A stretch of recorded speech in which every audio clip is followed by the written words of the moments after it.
ఉద్వాసన చెప్పాలి. అంటే తిరిగి పంపించడం, యథాస్థానానికి పంపించడం అనమాట.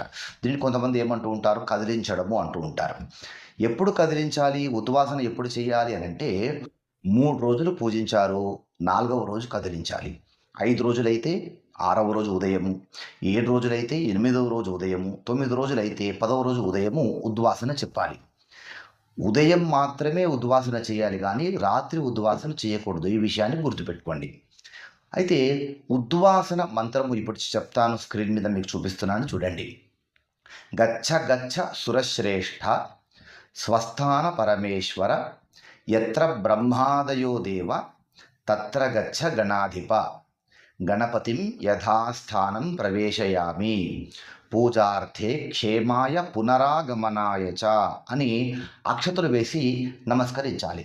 ఇలా చేస్తే ఇది ఉద్వాసన అవుతుంది. కొంతమంది ఏం చేస్తూ ఉంటారు, గణపతిని కదిలిస్తూ